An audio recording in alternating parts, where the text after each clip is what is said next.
మనస్సుని పాటించారు కదా. అవును బ్రదర్. అవునండి. అవునండి, మహిమ పట్టించాను. కలుగును గాక. అయితే కొందరు 24 రాత్రి వాచ్ నైట్ సర్వీస్కి వెళ్ళిన వాళ్ళు ఉన్నారా? ఉన్నామండి. వెళ్ళారు కదా. ఉన్నామండి. ఆ. అలాగే రేపు 31 రాత్రి కొందరు నేను కూడా వెళ్తాను పిలిచారు కదా.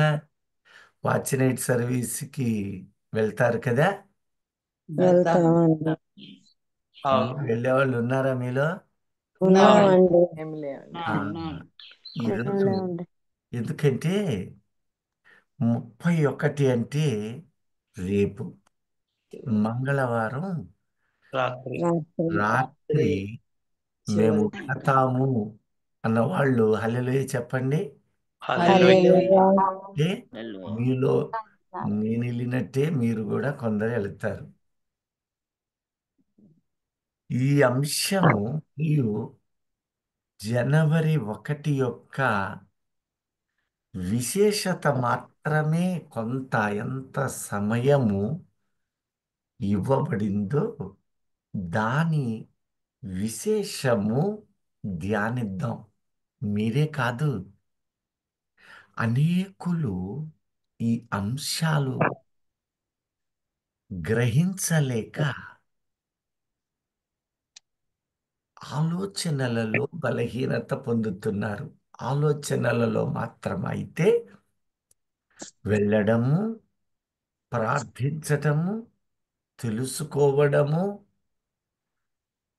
ఆయనను మహిమపరచటము ఎప్పటికైనా శ్రేష్టమే.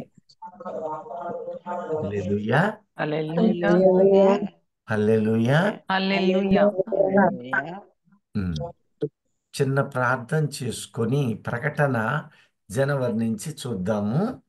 జనవరి ఫస్ట్ వీక్ నుంచి మనం ప్రకటనలోనే ఉంటాము కనుక ఈ విశిష్టతలో ఉన్న ప్రాముఖ్య అంశాలు కొన్ని ధ్యానిద్దాం. మహోన్నతుడా, సర్వశక్తిమంతుడా, యేసు నాయనా, నీ పాదాలకు స్తోత్రాలు. నాయనా, నీ వాక్య సత్యములను మేము గుర్తించున్నట్లు మా హృదయ ద్వారములు తెరువు. ఇప్పటి వరకు ఆరాధనల ద్వారాను, పాటల ద్వారాను, వాక్య పరిచర్య షార్ట్ మెసేజ్ ద్వారాను మీరు మహిమ పొంది ఉన్నారు. అవును నాయన, నీ ఆత్మను పొందిన తరువాత అనేకులు దానిని దుర్వినియోగం చేసుకుని ఆ ఆత్మను తమ ఘనతకు ఉపయోగించుకుంటూ బలహీనత పడుతూ ఉన్నారు కొందరు. మరికొందరు ఆత్మానుసారులుగా జీవిస్తూ పరిశుద్ధాత్మ అడుగుజాడలలో నడుస్తూ ఉన్నారు. నాయన, ఈ గ్రూపులో ఉన్న ప్రతి బిడ్డను ఆత్మానుసారులుగా నీవు దిద్దుతూ ఉన్నావు. ఇందును బట్టి నీకు స్తోత్రాలు. నన్ను నీ సిలువ చాటున మరుగు చేసుకోయా. నీ నోటి బూరగా మాట్లాడు. అల్పుణ్ణి, అయోగ్యుణ్ణి, ఎన్నిక లేనివాడు, వినగలిగే చెవులు ప్రాముఖ్యముగా నీ బిడ్డలమైన మాకు మనోనేత్రాలు వెలిగించు అయ్యా. అంటే గ్రహించే మనస్సుని మాకిచ్చి మమ్మలను సిద్ధపరచుమని ఈ కృతజ్ఞతలు మా ప్రభువైన యేసు క్రీస్తు నామములో ఈ విజ్ఞాపన సమర్పిస్తున్నాను పరమ తండ్రి. ఆమెన్, ఆమేన్. ఆమెన్. ఆమేన్. హల్లెలూయా. హల్లెలూయా. ఉంది. ఇక రేపు రాత్రి సమయంలో 12 గంటలకు లోపు సాక్ష్యాలు ఏర్పాటు చేసుకుంటారు కదా. ప్రార్థనలు, ఆరాధనలు, సాక్ష్యాలు ఇవన్నీ 31 రేపటి 12 గంటల వరకు చెప్పి 12 గంటల తర్వాత ఒక పెద్ద కేక్ ఒకటి తెస్తారు. ఒప్పుకుంటారా? అవునండి. క్యాండిల్స్ తెస్తారు. ఇక ఏమని చెబుతారు? కొత్త సంవత్సరం, నూతన happy new year happy new year. Happy new ఇయరా కాదా అది? Happy new year. చెప్తారండి. హ్యాపీ న్యూ ఇయర్ ఎంత మాత్రము కాదది. ఒక దినము ప్రారంభము ఎప్పుడు? రాత్రి పగలు తెల్లవారు 6 గంటలకి రాత్రి 6 గంటలకి. చక్కగా చెప్పారు. ఎందుకంటే చూడండి ఇక్కడ, మరి నువ్వు తెల్లవారుజామున 5:59 లేచి హ్యాపీ న్యూ ఇయర్, ఎందుకంటే మీలోనే కొందరు అది తప్పు అని నేననను, అది తప్పు అని నేననను, పొరపాటనను, ఆయనను స్తుతించడము, జ్ఞాపకం చేసుకోవడము దానికన్నా ప్రాముఖ్యత ఉందని నేను అనను. అయితే చాలా మంది రాత్రి 12, 1 గంట, 2 వరకు కూడా విశ్వాసులు మందిరాలలో గడిపి ఉదయం కాగానే ఆ మొదటి రోజు ప్రార్థనను మర్చిపోతున్నారు. డ్యూటీలకి వెళ్ళేవాళ్ళు. ఈ ప్రభుత్వాలు జనవరి 1న పండుగ చేయరు. ప్రపంచమంతా హ్యాపీ న్యూ ఇయర్ అంటూ ఉంది. కొన్ని దేశాలు ఈ 1వ తారీఖుని జరుపుతాయి, కొన్ని దేశాలు జరపవు. ఉదాహరణకి మన భారతదేశమే తీసుకోండి. Working day. Happy new year అంటారు కానీ హ్యాపీ న్యూ ఇయర్ అంటారు కానీ అనేక చిన్న చితక వాటికి సెలవిస్తారు. కానీ ఒకప్పుడు ఇచ్చేవాళ్ళ, కానీ ఇప్పుడు కొత్త సంవత్సరానికి ఎవరు? ఇవ్వటం లేదు. అరబ్బు దేశాలు అసలు దానిని పొరపాటునైనా, మరికొన్ని దేశాలు ఆప్షనల్, నీకు ఇష్టమైతే నువ్వు సెలవు పెట్టుకో. క్రైస్తవ దేశాలు ఇలా ఎందుకున్నాయి? ఒక ప్రశ్న. రెండవది, నీవు నేను ఉద్యోగస్తులమై ఉంటే, వ్యాపారస్తులమై ఉంటే మనం ఏం చేస్తాం? ఈ రాత్రి వాచ్ నైట్ సర్వీసుకు వెళ్ళి, వాచ్ నైట్ సర్వీసుకు వెళ్ళి 2 దాకా 1 గంట వరకు ఉండి హ్యాపీ న్యూ ఇయర్ చెప్పుకొని, శుభాకాంక్షలు చెప్పుకొని ఇక వెళ్ళిపోతారు. మరలా ఆ 1వ తారీఖున ఉద్యోగాలకి వెళ్ళాలి కదా, పనులకి వెళ్ళాలి కదా అనుకుంటారు. ఇవేవి కాదనలేని సత్యాలు. ఇంకా యవనస్తులున్నారే, విశ్వాస సంబంధులు మందిరాలలో ఉంటున్నారు. జులాయి పిల్లలు హ్యాపీ న్యూ ఇయర్ సందర్భంగా రాత్రులు అర్ధరాత్రి దాటాక రోడ్లమ్మటి వీధులమ్మటి తాగి తిరుగుతూ జులాయి జీవితాలకు బాసట. వాటర్ అని తీసుకుంటారా బాబు? వాటర్ అని తీసుకుంటారు కావాలా?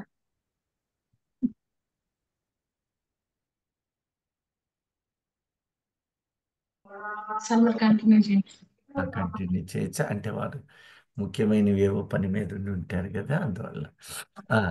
ఇప్పుడు వీళ్ళు యాక్సిడెంట్లు చేస్తూ రకరకాల పనులతో, అల్లరి పనులు, పోలీసుల చేత పట్టబడుతూ విచ్చలవిడితనానికి మరికొందరు ఇలా జీవిస్తూ ఆ ప్రాముఖ్యతను వాళ్ళు మర్చిపోతున్నారు. ఇక్కడ మీలో చాలా మంది ఇందాక నేను అడిగినప్పుడు, అవును బ్రదర్, 12 గంటల తర్వాత కేకు కోసి హ్యాపీ న్యూ ఇయర్ అంటే, న్యూ ఇయర్ అంటే ఏంటి? కొత్త సంవత్సరములోనికి అంటే ఏంటి? గత దినము దాటి నూతన దినములోనికి అడుగు పెడుతున్నాం బ్రదర్ అని సంతోషిస్తారు. కానీ మరలా చెప్తున్నాను, తెల్లవారు 5:59 సరే నీవు నిద్రలేపి హ్యాపీ న్యూ ఇయర్ అన్నావంటే అది క్రొత్త దినము కింద రాజాలదు. 5కి, 5:30కి, 6 గంటలు దాటి ఒక్క నిమిషం అప్పుడు, 6 గంటలు దాటిన తరువాతనే దేవుడు ఏర్పాటు చేసిన దినం వెలుగు ప్రారంభమవుతుంది. ఆధారాలను మనము వెతుకుదాం. ఆదికాండము 1వ అధ్యాయము 5, 6 వచనాలు మరలా చెప్తున్నాను. మీరు వెళ్ళి ఆనందించడం మంచిదే, కానీ ఒక దిన ప్రారంభమందు స్తుతించడము ఘనత అయి ఉన్నది. ఈ మాటను మనము విశ్లేషణ చేసి ఆ ప్రాముఖ్యాంశాలను గుర్తించబోతున్నాం. చూడండి. దేవుడు వెలుగునకు పగలనియు ఉమ్, చీకటికి రాత్రనియు పేరు పెట్టెను. ఉమ్, అస్తమయమును ఉదయమును కలుగగా ఉమ్. ఒక దినమాయెను. చూడండి, ఒక దినము అంటే అస్తమయము, ఉదయమును ఉదయము. దీనికి దినము దినము అంటే అస్తమయము అనేది రాత్రి దినము, పగటి దినము ఉదయం వెలుగు దినము. ఇది దినం.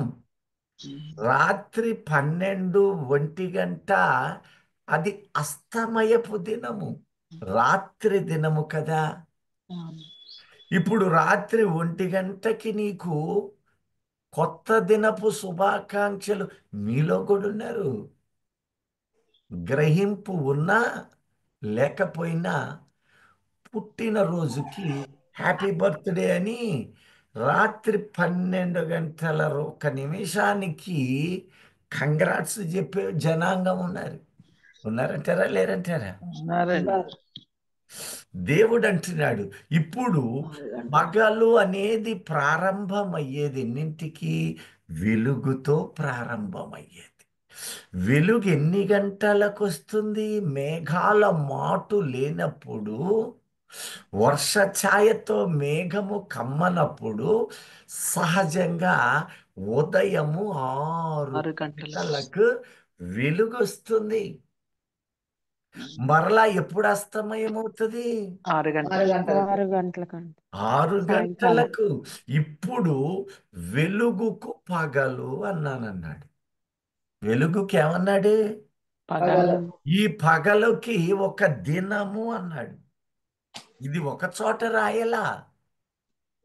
మన సంఘము ఆత్మీయ సంఘం అంటే ఆన్లైన్ సంఘం. ఉదాహరణకు చెబుతున్నాను, నీవు ఆత్మీయ వ్యక్తిగా ఉండినట్లయితే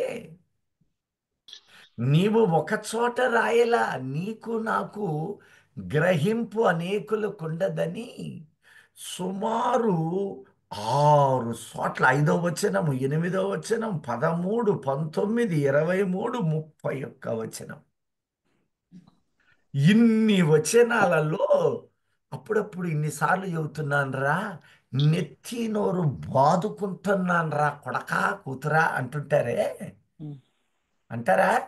అంటారండి. అంటారండి. అలాగ దేవుడు, ఒరి నా బిడ్డలారా, ఒక దినాన్ని నేను స్థాపించింది వెలుగుతో, పగలుతో. నువ్వు రాత్రి స్తుతిస్తున్నావు, మంచిదే, కానీ వెలుగు మాటేది? ఆయన ఈ దినము ప్రశ్నిస్తున్నాడు. పగటికి వెలుగు, వెలుగుకు పగలో కలుగ చేశాను అని ఆయన పలుకుతూ ఉన్నాడు. నేను ఈ అంశము గురించి పెద్ద లోతుగా వెళ్ళను, కానీ 2 మాటలు చదివించి 2, 3 మాటలు మన అంశానికి తీసుకొని వస్తా. ఇర్మియా 33:20 మరియు 25 వచనాలు చూడండి. యెహోవా ఆజ్ఞ ఇచ్చినదేమనగా ఉమ్, దివారాత్రములు వాటి సమయములలో ఉండకపోవునట్లు ఉమ్. నేను పగటికి చేసిన నిబంధనను రాత్రికి చేసిన నిబంధనను మీరు భంగము చేయగలిగిన ఎడల ఆ, 25 వచనం మళ్ళీ. మీరు యెహోవా నేను ఒక నిబంధన పెట్టా, పగటికి పగలనియు రాత్రికి రాత్రి అని నేను ప్రకటించేశా. మీరేం చేస్తున్నారు ఇప్పుడు? ఇలాంటివి పాటిస్తూ ఉన్నారు అంటే మీరు భంగం చేస్తున్నారు. పగలుని రాత్రి అంటున్నారు, రాత్రిని పగల. ఇదేంటి జనము, నా జనము, నా ప్రజలేంటిది ఇట్టున్నారు అని ఒక ప్రశ్న ఉంచుతున్నాడు. మీలో ఉన్నారు. ఇంత చెప్పినా రాత్రి 12 గంటల 1 నిమిషాలకి happy birthday, happy new year, 24 అర్ధరాత్రికి వాచ్ నైట్ సర్వీస్ క్యాండిల్ పెట్టి 24 12 గంటలు దాటాక కేకు కత్తిరించి నన్ను కూడా పిలిచేస్తారు కదా. పిలిస్తే వెళ్ళాను. కేకులు కత్తిరియమంటే నేను కత్తిరించాలి, మీరు కత్తిరించండి. రెబ్బలు కత్తెరలాగా మీరు కత్తిరించుకోండి. ఎందుకంటే దాన్ని అంగీకరించలేను. క్యాండిల్ పట్టను. కారణం నాకు తెలుసు. ఆచారము పాటించను. తెలిసి నేను పొరపాటు చెయ్యను. చాలా ఆచారాలు క్రైస్తవులని పిలువబడుతున్న ఆచారం అనేది పోటల్లా, అంటే శని చుట్టూ తిరుగుతుందంటారే, అవి పోటల్లా. స్తుతించడం, ప్రార్థించడం అన్నీ మంచిదే, అన్నీ మంచిదే. కానీ వాటికి పాటింపు, ఉదాహరణకి కాకెరిసింది, కాకి నీకేం సంబంధం? కాళ్ళు దురద పుట్టినాయి, నువ్వు స్నానం సరిగ్గా చేస్తే దురద పుట్టావు. అది కాలు దురద వచ్చింది, చుట్టం వస్తాడు, నీకు చెప్పి వచ్చాడా? అంటే అది ఎవడి పని? దేవుని పనే, సాతానుగాడి పనే?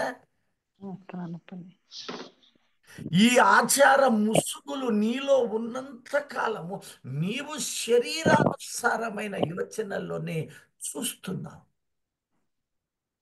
అది నీవు గ్రహించమని దేవుడు తెలియపరుస్తున్నాడు. నిబంధన 25 వచనం కూడా చదవమ్మా. యెహోవా ఈ మాట సెలవిచ్చుచున్నాడు. ఆ, పగటిని గూర్చియు రాత్రిని గూర్చియు నేను చేసిన నిబంధన పగటిని గూర్చియు రాత్రిని గూర్చియు నేను చేసిన నిబంధనే చేశానంటున్నాడు. లెక్కడగా మామూలు మాట ఉండని కాదు, నా నిబంధన. ఇప్పుడు యోబు ఏమంటున్నాడు చూడండి, 17వ అధ్యాయం 12వ వచనంలో 17 అంకుల్. చెప్పి 17, 12 మీరంటే ఎవరు? ఇట్ట పాటించేవాళ్ళు. నువ్వు రాత్రి 5:50కి నువ్వు స్థుతులు చెల్లించి ఏమని? అయ్యా గత దినము నువ్వు దీవించావయ్యా, నూతన సంవత్సరము, నూతన దినముల్లోకి అడుగు పెట్టబోతున్నామయ్యా అనాలి. కానీ అవుతున్నా పెట్టేసి, అడుగు పెట్టేసి దాంట్లో నడిచినట్లు చెబుతావేంటి? అంటే పొరపాటు అయిందా లేదా? ఇప్పుడు చూద్దాం ఏమంటాడు యోబు, చూద్దాం. రాత్రి పగలనియు. అదిగో ఈ పాటించిన వాళ్ళు ఉండారే, రాత్రి 12 గంటలు దాటి సపట్లు కొట్టిన వాళ్ళు, కేకులు కత్తిరించి రిబ్బన్ కట్టించిన వాళ్ళంతా రాత్రి పగలనియు, చీకటి కమ్ముటియే వెలుగనియు. చీకటి ఇంకా ఉంది. రాత్రి 1 గంటకు వెలుగొచ్చుద్దా? పోనీ 4ంటికి వచ్చుద్దా? 5 గంటల నరకొచ్చుద్దా? మరి చీకటిని పగలనియు. వారు వాదించుచున్నారు. ఇగో ఈ పాటించిన వాళ్ళందరూ ఏమయ్యారట? వాదిస్తుంటారు. ఒప్పుకోదంత. 7 ఏళ్ళుగా కత్తిరించిన కేక్ ఆగుద్దా? కొంతమంది ఉన్నారు ఆ తిండిపోతు జనాంగం. కేక్ కత్తిరించి అయ్యగారు పెడతా ఉంటే కేకు తింటుంటారు రాత్రి 12:30కి. తినటం మంచిదే, కానీ నువ్వు తిన్నది పాటించింది గత దినాందే. హ్యాపీ న్యూ ఇయర్ అడ్వాన్సే, హ్యాపీ క్రిస్టమస్ అడ్వాన్స్ అనే అనాలి, 5:59 అయినా కూడా. అందుకనే వాక్యము అది తప్ప ఒప్ప అనేది గ్రహించడం కోసమే మీ ముందుంచుతున్నాను. పగటిని రాత్రి అనియు, రాత్రి చీకటిని పగలయ్యా, ఇది హ్యాపీ దినమయ్యా, కొత్త సంవత్సరమయ్యా అని వాదిస్తారట. ఇప్పుడు వాదించే వాళ్ళు ఉన్నారా? వాదించడం అంటే ఏంది? దాన్ని బట్టి నడిచేవాళ్ళు. ఇప్పటి వరకు మీలో కూడా నేను వెళ్ళొద్దని అంటల్లా, వెళ్ళండి. 31 తెల్లవారులుండండి, స్తుతులు చెల్లించండి, ఆరాధన చెయ్యండి, కొత్త దినపు శుభాకాంక్షలు అన్నారే అనుకోండి, మీరు ఆ మాటలో శృతి కలపద్దు.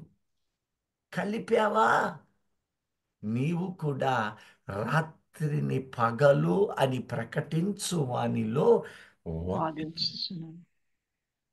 అంటే లోకానుసారమైన ఆలోచనలలో నీవు భాగస్థుడవు, భాగస్థురాలవే. దేవుడు పగటిని చేశాడు, పగటికి వెలుగు అన్నాడు, దానికి దినము అన్నాడు. ఆ దినము ప్రారంభము ఉదయము సూర్యుని వెలుగు అన్నాడు. వెలుగు కిరణము సూర్యుని నుండి ప్రారంభమవుతుంది. వెలుగు అస్తమయము కూడా సూర్యము అస్తమయము, వెలుగు ప్రారంభము అంతము కనపడుతుంది. ఇప్పుడు వెలుగుకు పగలు అన్నాడు. అందుకనే సూర్య కిరణములు ఉదయం 6 గంటల నుంచి సాయంకాలం 6 గంటల వరకే. అది ఒక దినము, అది పగటి దినము. రాత్రి ఒక దినము ప్రారంభము, అది చీకటితోటి ప్రారంభమవుతూ ఉన్నది. రాత్రి సూర్యరశ్మి లేనటువంటి క్రమం. అది సాయంకాలము 6 గంటల నుంచి వేకువ సమయము 6 గంటల వరకు అది సూర్య అస్తమయ సమయము. ఇది లోకమునకు దేవుడు ఏర్పాటు చేసిన నిబంధన. ఇప్పుడు నీవు రాత్రి 12 గంటలు దాటి నీవేమైనా ఒక శుభాకాంక్షలు చెప్పినట్లయితే అడ్వాన్స్ అని చెప్పవలసిందే, కానీ పగటిని రాత్రిగాను రాత్రిని పగలుగాను చేసేటటువంటి క్రమము నీలో నాలో ఇక మీదట ఉండకుండునుగాక. ఆమేన్. అర్థమైందన్న వాళ్ళు మాత్రమే హల్లెలూయా చూద్దాం. హల్లెలూయా, హల్లెలూయా. హల్లెలూయా. అర్థమైంది అంటే గ్రహించాము అంటే పొందుకున్నాం అంటే పాటించామని. ఈ క్రమము మన జీవితాలను బలపరచాలనే ఆయన సన్నిధి ఉంది. అయితే మీరు అనొచ్చు, మరి జనవరి 1 ప్రపంచమంతా పాటిస్తారు కదయ్యా, మరి అదేంటి అని సహజంగా అంటూ ఉంటారు. ఈ జనవరి 1 యొక్క ఉద్దేశము మాత్రమే మీ ముందు ఉంచుతాను. ఎంత సమయము వీలైతే అంత మేరకు. జనవరి 1 ఉద్దేశ్యము ఇది ఈరోజు ప్రారంభం కాలేదు. కొంతమంది అక్టోబర్ 27న హర్మోను సంఘం వాళ్ళు పాటిస్తారట. అవును, నేను ఒక దినము వాళ్ళ దగ్గరికి వెళ్ళాను. వారి సంఘం ముప్పాళ్లలో ఉంది. అలాగే ఒక్కొక్కరు ఈ జనవరి 1ని పాటించే క్రమము ఏమై ఉంది. అందరూ అంటుంటారు happy new year, happy new year. సమస్త భూఖండమంతా కొత్త సంవత్సర వేడుకలు మిన్నంటుతాయి. రాజులు, రాష్ట్రపతులు, ప్రధానులు, ప్రజలు ఈ సంవత్సరాన్ని లేక ఈ మొదటి దినము సంవత్సరములో ప్రారంభ దినాన్ని ఒక పండుగలాగా విషెస్ చెప్పుకుంటారు, కానుకలను పంచుతారు. వాళ్ళెవరు ఏంటి సంబంధమే ఉండదు. కొందరు బంధువులకి కానుకలు పంపేవాళ్ళు ఉన్నారు, పిల్లలకి పిల్లలు చాక్లెట్లు ఇచ్చేవాళ్ళు ఉన్నారు. అసలు ఈ పండగ ఎవరిది?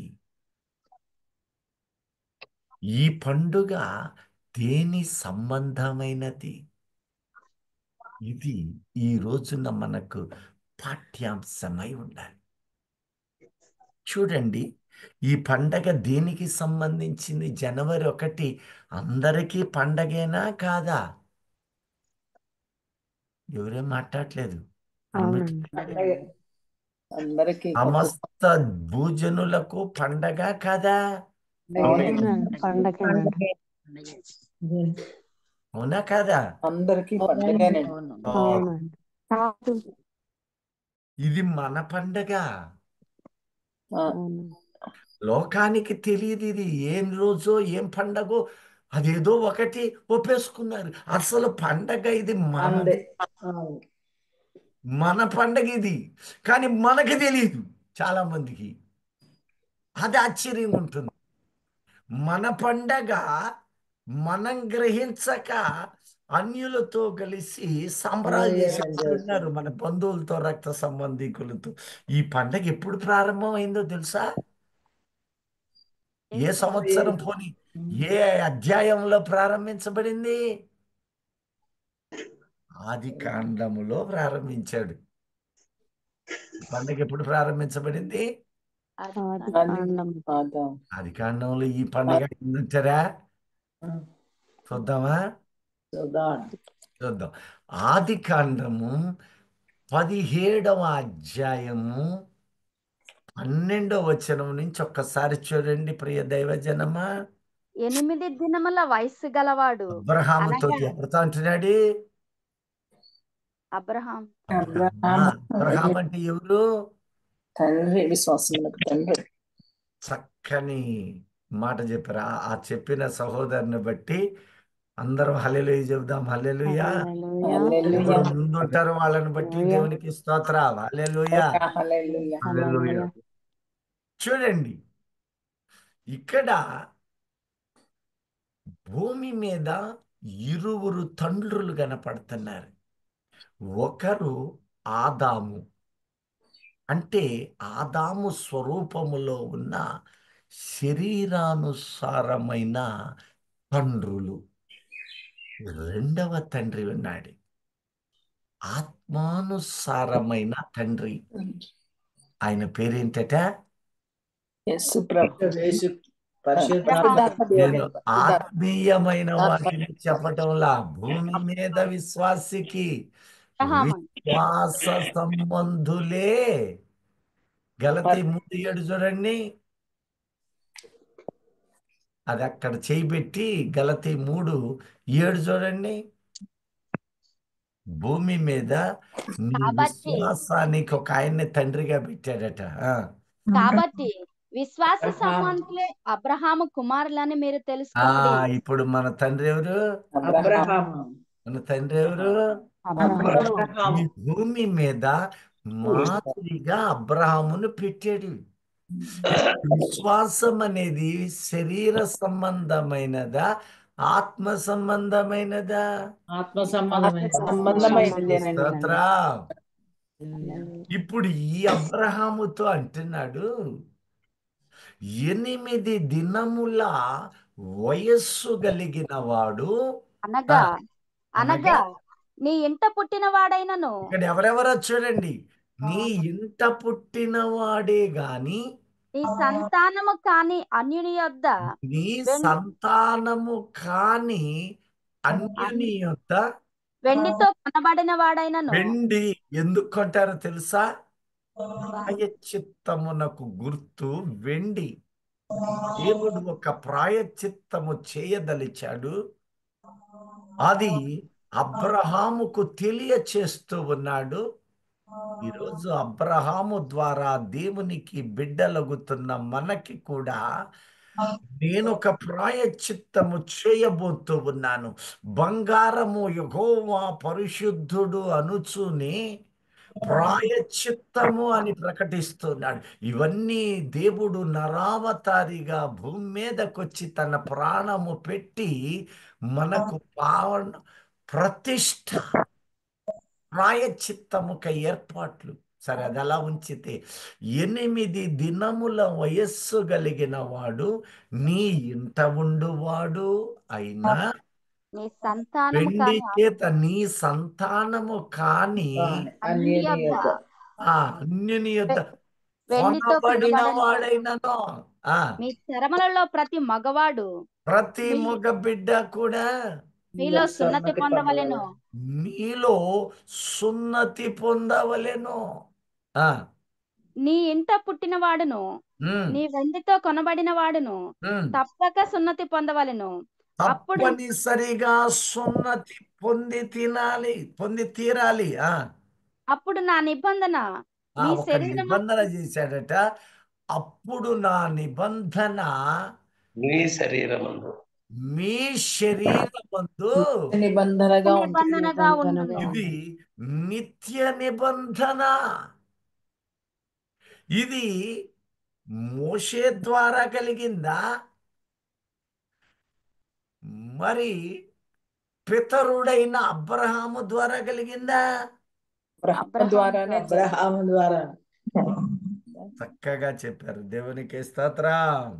హల్లెలూయా. ఇది మోషే ద్వారా కలగల ఈ సున్నతి ఆచారం. 8 దినమున సున్నతి పొంది తీరాలి. మీలో సున్నతి పొందిన వాళ్ళు ఉన్నారా లేరా? ఉన్నారు. ఎవరేం ఆత్మీయ మాట్లాడరా? సున్నతి కలిగిన వాళ్ళు. ఆత్మీయ సున్నతి. ఆ రోజున యేసుక్రీస్తు వచ్చే సమయము కాదు గనక దేవుడు క్రీస్తు లోకమునకు వచ్చే వరకు ఆయనకు చెందిన సాదృశ్యాలు భూమి మీద శరీరానుసారమైన రూపకాలుగా, సాదృశ్యాలుగా, ఛాయలుగా ఏర్పాటు చేశాడు. అవన్నీ ఆత్మానుసారముగా క్రీస్తులో జతపరిచాడు. వీటన్నిటి ఉదాహరణ, వీటన్నిటి సారూప్యం, వీటన్నిటి సాదృశ్యము క్రీస్తులో ఉంచాడు. అవి ఇంతకు మునుపు జంతువులు, పశువులు, పక్షులు, బలులు ఇలా వాటిని శరీరానుసారముగా ఏర్పాటు చేశాడు. ఎందుకంటే అవి క్రీస్తులో జరగాలి. నీరు, ఆకాశము, మేఘములు వాటన్నిటిని అనేక సృష్టిని ఉపయోగించాడు. తరువాత యేసు క్రీస్తులో జతపరిచి నెరవేర్చుట ద్వారా ఆత్మీయ సున్నతి అని మనకు పెట్టిన వాటిలో ఈ క్రమములు నిగూఢపరిచాడు. ఇప్పుడు ఈ సున్నతి నేడు నీకే సున్నతి? ఆత్మ సంబంధమైన సున్నతి.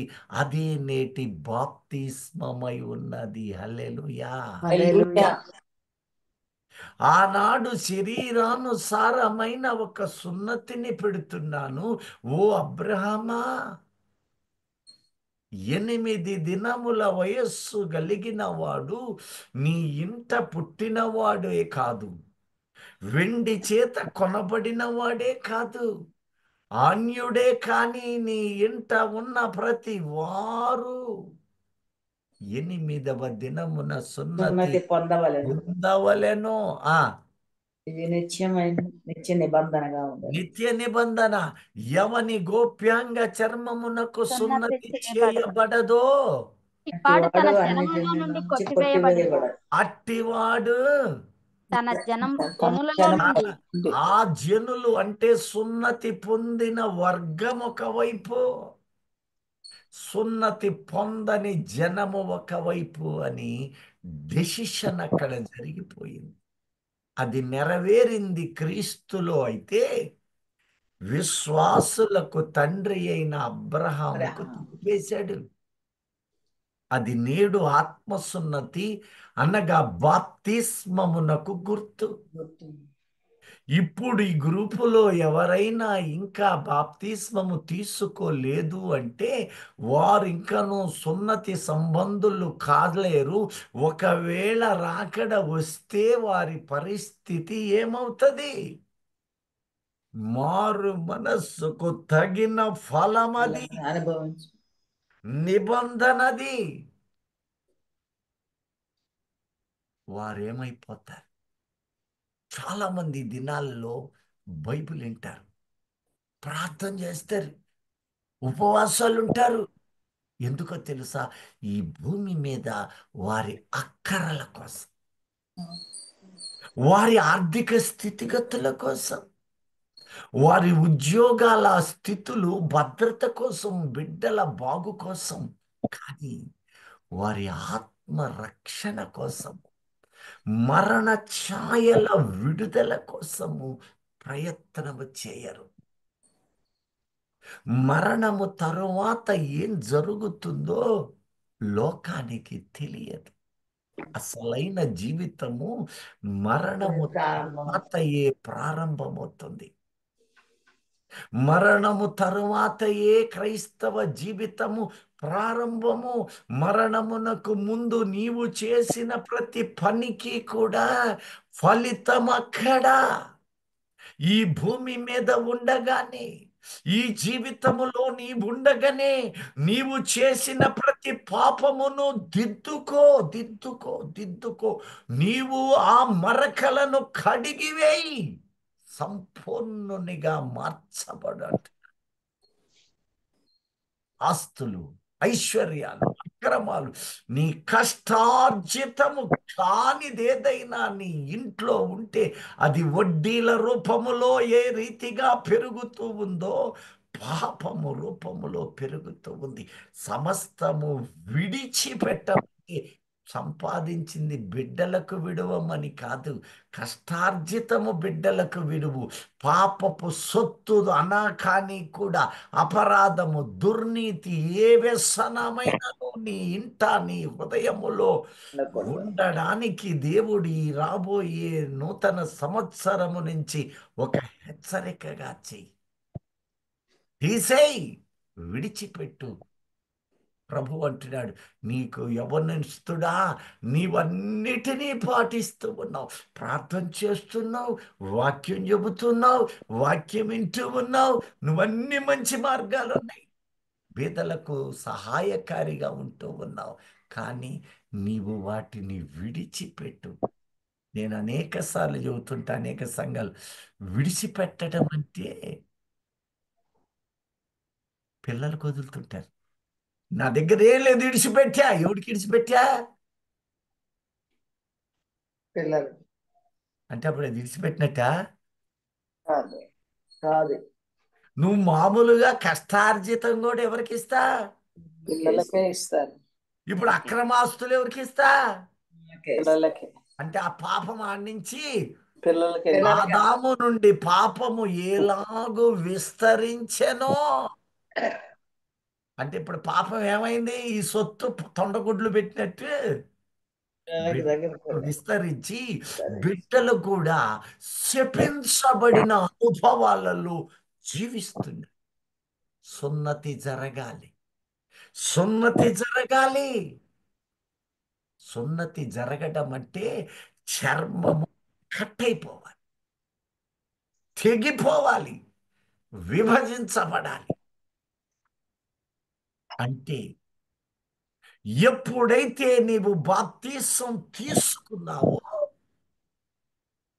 ఆ క్షణముతో నీలో ఉన్న అపవిత్రమైన ఆ వారసత్వము, అపవిత్రమైన పాప స్వభావము ఇక నీ ఇంట, నీ హృదయములో చచ్చిపోవాలి. బ్యాప్టైజ్ అంటే ముంచుట ముంచుట నదిలో అందుకని ముంచుతారు. చచ్చింది అగాధ జలాలలో పాతి పెట్టబడింది. కానీ సచ్చింది మరలా బతకకూడదు. మరణించిన బ్రతుకు ఈ దినాన నూతన సంవత్సరములో అడుగు పెడుతున్న ప్రియ దైవజనమా, నీలో ఏవి దేవునికి ఇష్టము లేనివో, భూ సంబంధమైనవి నీకిష్టమైనది ఏమైతే ఉన్నావో అవి శరీరము మీద కానీ శరీరాన్ని అనుసరించినవే కానీ ఆలోచనలు కానీ తలంపులు కానీ ఏమైనాను సరే ఆ సున్నతి నీలో ప్రతిబింబించున్నట్లు వాటిని చంపే. శరీర క్రియలను నీవు చంపగలిగేది ఎప్పుడు? ఆత్మానుసారిగా ఉండగలిగినప్పుడు. ఆత్మచేత శరీర క్రియలను చంపివేయుడి అంటున్నాడు రోమా 8వ అధ్యాయము 5-13-14 వరకు. నీవు చంపిన ఎడల నీవు బ్రతుకుతావు. అదే సున్నతి హృదయ సంబంధమైనది. బాప్తిస్మము ఒక నిబంధన, కానీ మార్పు జరగనంత కాలం ఏం చిన్న ఎక్కడికే మార్పు జరగనంత కాలం, మార్పు ఫలింపు రానంత కాలం నీవు ఆ సున్నతిలో భాగస్తునిగా ఉండలేవు. మార్పు ఒక విత్తనము వేశాక అది భూమిలో అలాగే ఉందనుకోండి, నీవు దానికోసం కనిపెడతావు కదా. కొన్ని రోజులైన తర్వాత ఏమంటావు? అది వేశాను కానీ అది భూమిలోనే చచ్చింది. పొదగడానికి గుడ్లు పెట్టి కోడిని దాని మీద పెట్టాను, కొన్ని మాత్రమే ఫలించినాయి, బిడ్డలు వచ్చినాయి. కొన్ని ఏమైనాయి? మురిగిపోయినాయి. నీ ప్రార్థన మురిగిన గుడ్డు వలె, చనిపోయిన విత్తనము వలె ఫలింపు రావటముల, అంటే కలుపు మొక్కలు విస్తరిస్తున్నాయి. ప్రియ దైవజనమా, ఆలోచన చెయ్యి. 8 దినముల వయస్సు కలిగిన వాడు. ఆదికాండం 21:4 చూస్తే, అబ్రహాము తన కుమారుడైన ఇస్సాకుకు 8వ దినమున సున్నతి చేసెను. లేవి 12వ అధ్యాయము 3వ వచనము నుంచి ఒక మాట చదువుదాం. చూడండి, ఇక్కడ ఒక 8వ దినమున బిడ్డకు సున్నతి చేయింపవలెను. ఇక్కడే లోకానుసారమైన తలంపులు కొందరికి వస్తాయి. అది కూడా మీ ముందు ఉంచుతాను. ఆమె తన రక్త శుద్ధి కొరకు 33 దినములుండి తన రక్త శుద్ధి దినములు సంపూర్ణమగు వరకు ఆమె పరిశుద్ధమైన దేనినైనాను ముట్టకూడదు, పరిశుద్ధ స్థలములో ప్రవేశింపకూడదు. ఆమె ఆడపిల్లను కనిన ఎడల ఆమె తాను కూడా కడగా ఉండునప్పటి వలె 2 వారములు పురిటాలై ఉండవలెను. ఆమె తన రక్త శుద్ధి కొరకు నేను చెప్తాను. ఒక స్త్రీ మగబిడ్డను కన్నట్లయితే రక్త శుద్ధి కోసము పురిటాలగుటకు కొన్ని దినాలు కేటాయిస్తారు. 33 రోజులు రక్త శుద్ధికి, పురిటాలు కడగా ఉండటకు 7. దీన్ని పట్టుకొని జనవరి 1 కాదండి, జనవరి 1 కాదు, సున్నతి చేయబడ్డది కాదండి అనేవాళ్ళు చాలా మంది ఉన్నారు.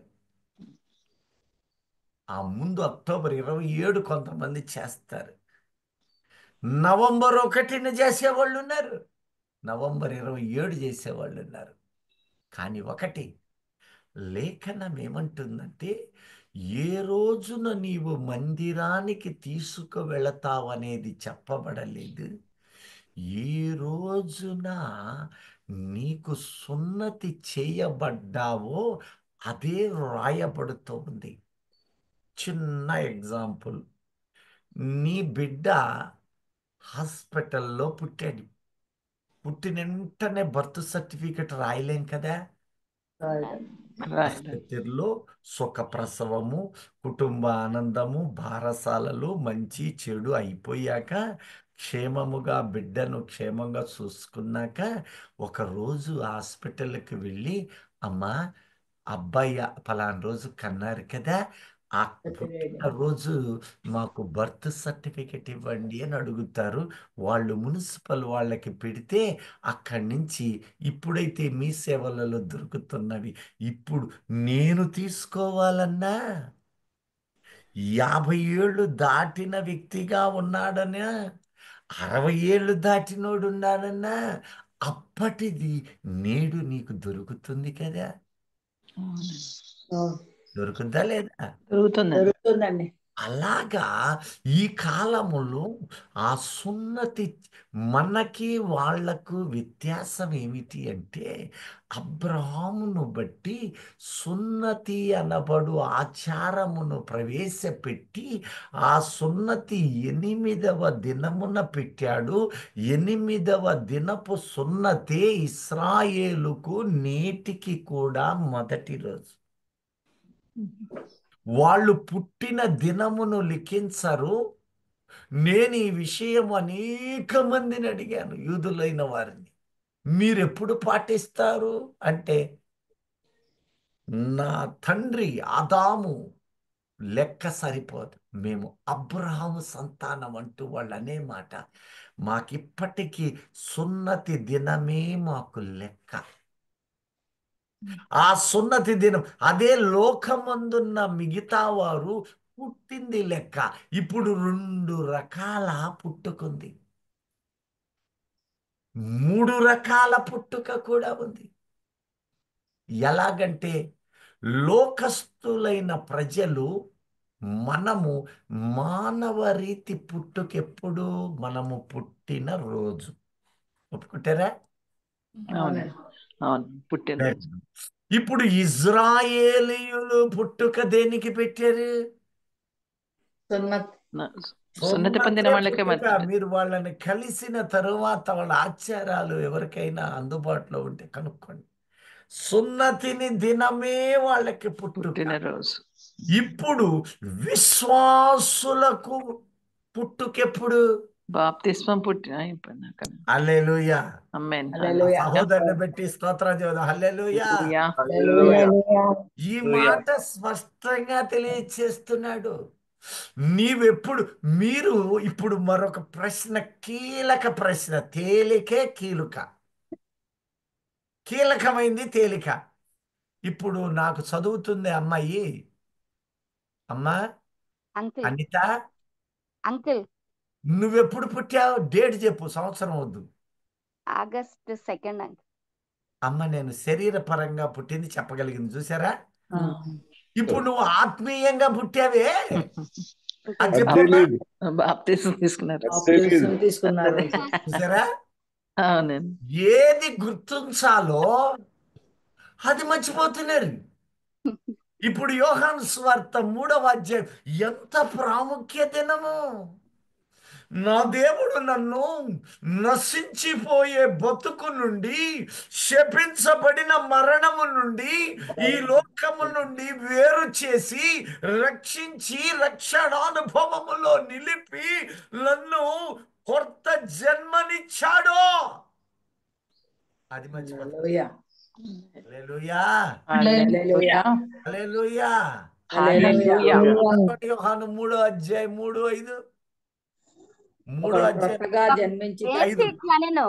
ఒకడు నీటి మూలముగాను ఆత్మ మూలముగాను జన్మించితేనే గాని. 3 నుంచి చదువమ్మా. అందుకు యేసు ఆ, అతనితో, ఒకడు క్రొత్తగా జన్మించితేనే కానీ ఒకడు నీకు భూమి మీద ఒక డేట్ ఆఫ్ బర్త్ కావాలి,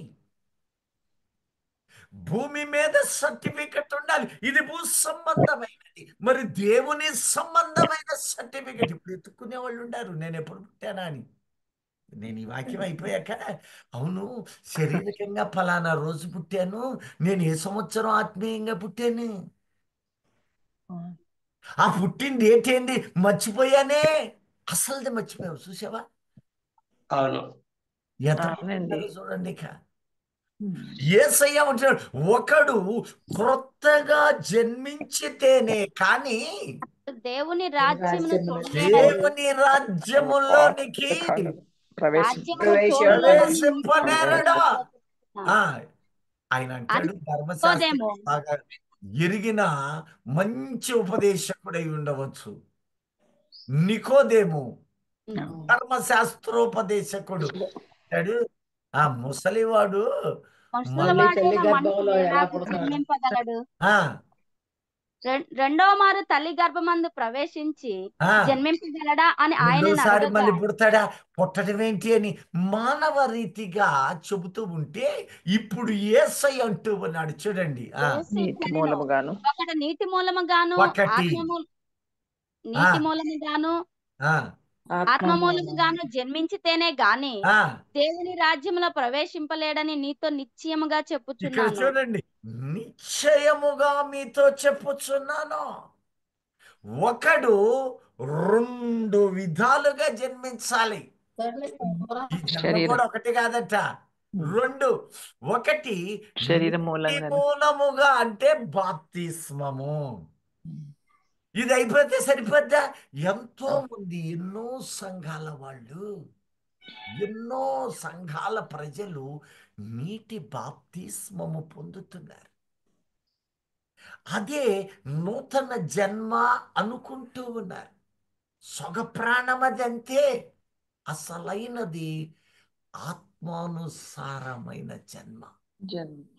ఈ గ్రూపులో చేర్చబడిన వారిలో ఎందరో ఆత్మానుసారులుగా ఉన్నవారున్నందుకై దేవునికి పూర్ణ మనస్సుతో స్తుతులు చెల్లిస్తూ ఉన్నాను. హల్లెలూయా. నీవు ఆత్మానుసారుగాను కూడా జన్మించ ఎప్పుడైతే ఈ రెండిటిని సార్థకము చేస్తూ ఉన్నావో, అప్పుడే నీవు నీ డైరీలో రాసుకోగలవు.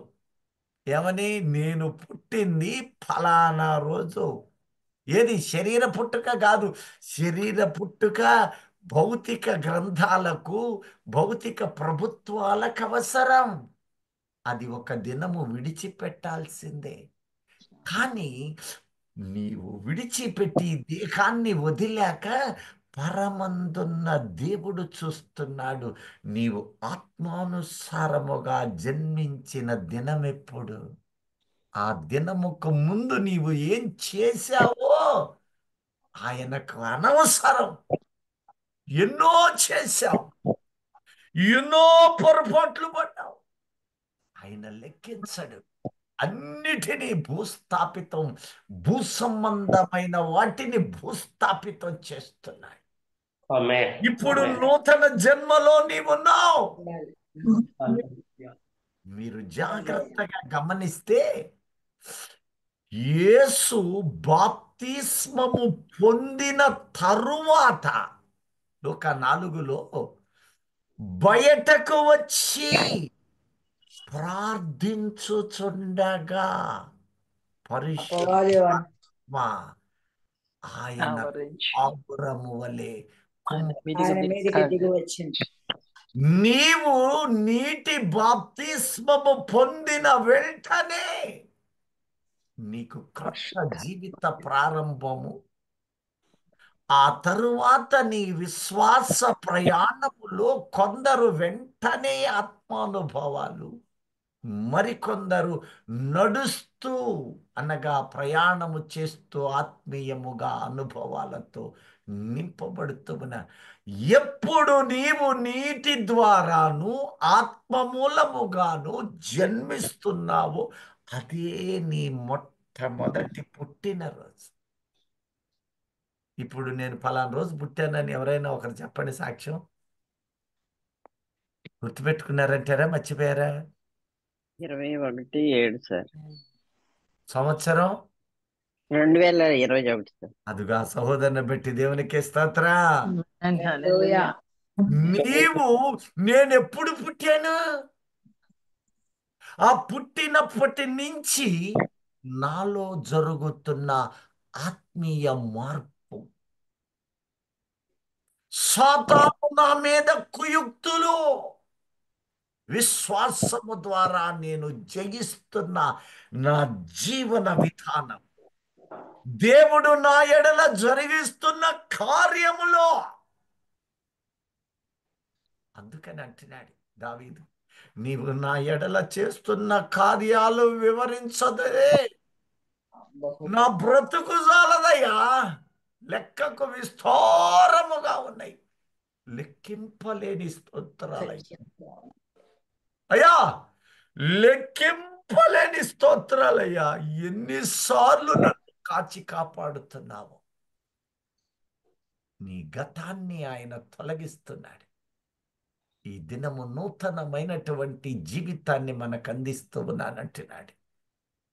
ఆనాడు బాప్తిస్మమును శరీర రీతిగా సున్నతి అని ప్రకటించిన ఆయన, అబ్రహాములో ఏర్పాటు చేసిన ఆయన, వాగ్దాన పుత్రుని ద్వారా జరిగించి నిరూపించబడి అది క్రీస్తులో నెరవేర్చబడి నేడు బాప్తిస్మమై కూర్చుంది.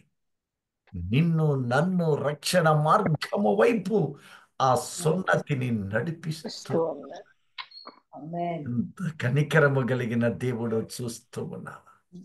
నిన్ను నన్ను కాచి కాపాడుతూ ఉన్నాడు. తరువాత వచ్చే జీవితానికి బాసటలు వేస్తూ ఉన్న దేవునికి స్తోత్రము కలుగును.